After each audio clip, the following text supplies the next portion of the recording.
It's easy to forget. Today, we remember. Sadly, this year, due to the pandemic, our remembrance, commemorations and services must be very different online, like this.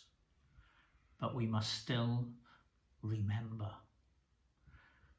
During the Second World War, Eleanor Roosevelt, the wife of the American president, carried this prayer on a crumpled piece of paper in her purse.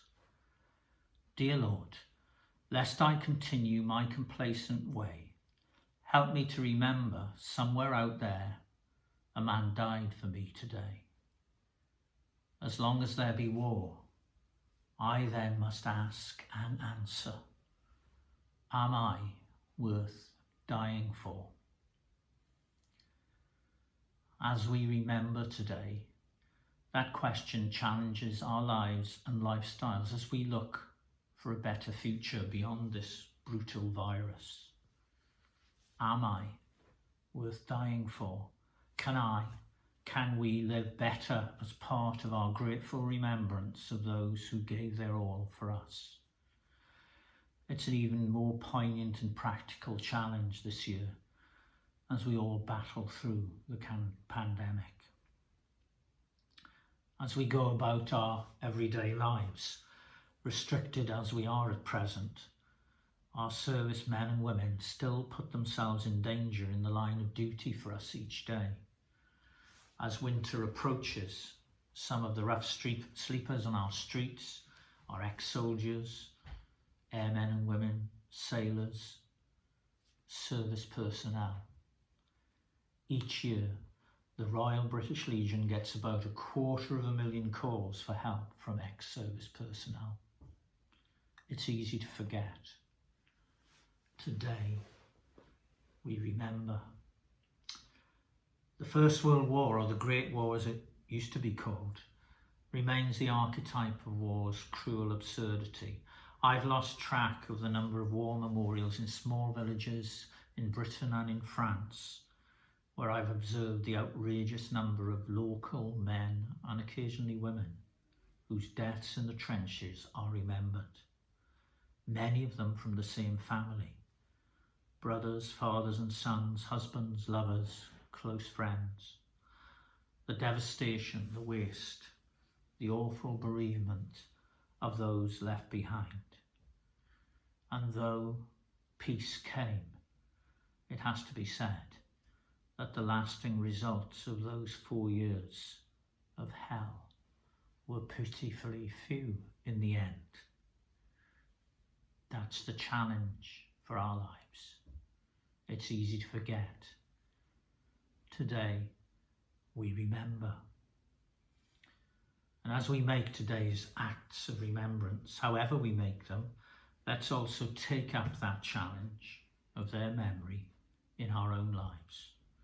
Their sacrifice is only of value for us who have come after if we make our lives, our villages, our towns, our cities, our country, our world better for their memory. The man Jesus once said this, "Greater love has no one than this, that they lay down their life for their friends." During that First World War, a popular British print found its way into many thousands of working class, bereaved homes.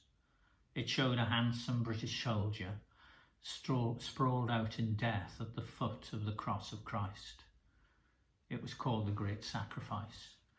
Some at the time thought it was blasphemy, yet in a very definite way, it offered those bereaved families a tangible and real understanding of the deep nature of sacrifice.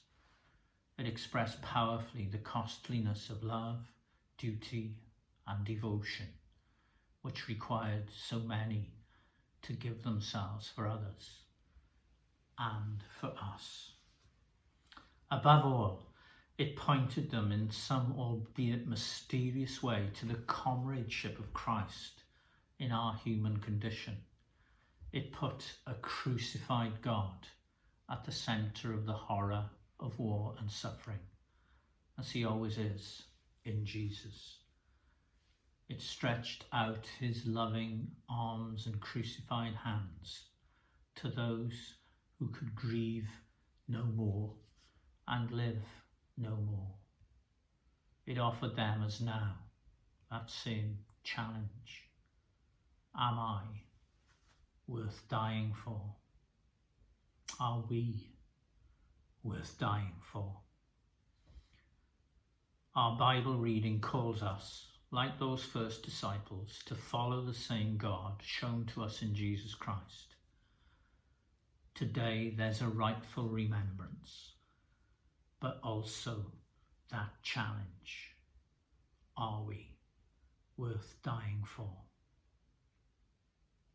At this time of year, the poppy and the cross go together.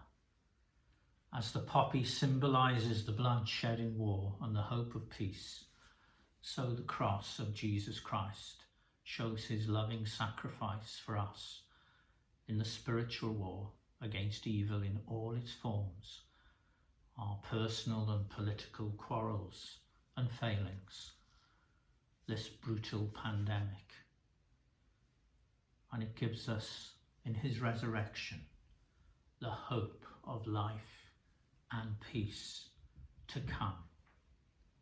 His blood poured out that we might be home, his death for our life, his cross as a sign of hope, his resurrection, a triumph over warfare, sin and death. It is easy to forget. Today we remember. Are we worth dying for? Amen.